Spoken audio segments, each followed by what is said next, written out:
Chú cần cái lệ đó nhỉ, nó sắp sắp mà.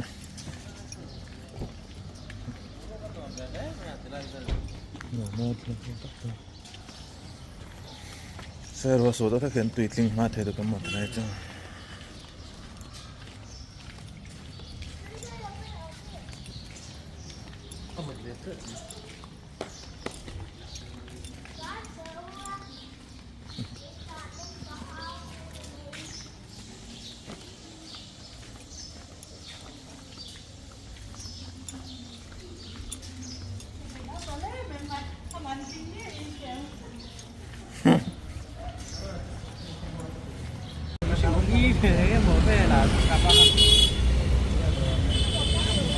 Breakfast này nè.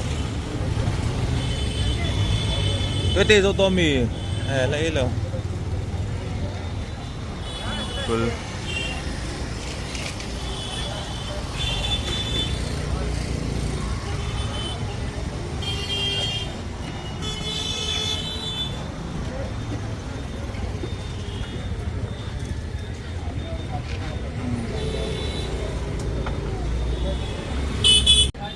Sikul kan bang le ta.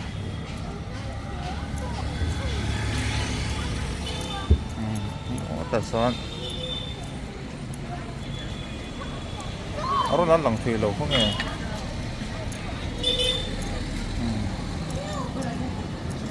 Bộ hơi lum sầu để trần đâu.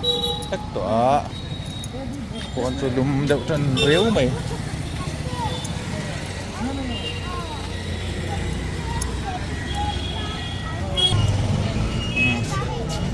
Bên gần thang phê, bị va, ra hết bị va, đốn nhá. Đấy.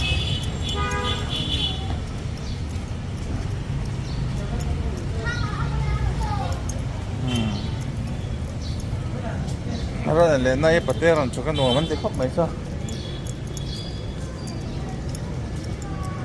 Các cày con đủ lẩu tất.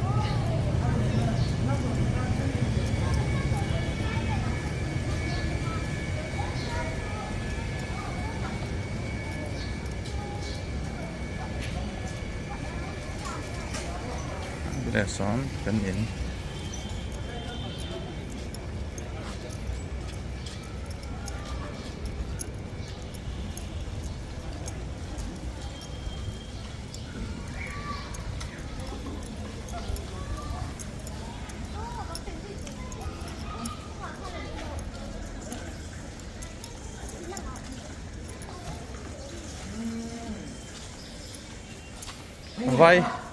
Vai ram chu ni kang ve ang char char ni.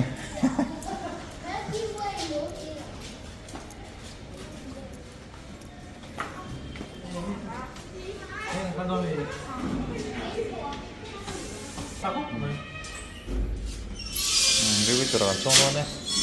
Đi phạ. Mệt lắm.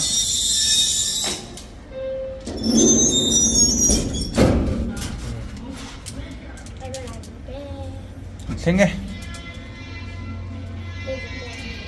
혹시 땀도 우와 추억 라나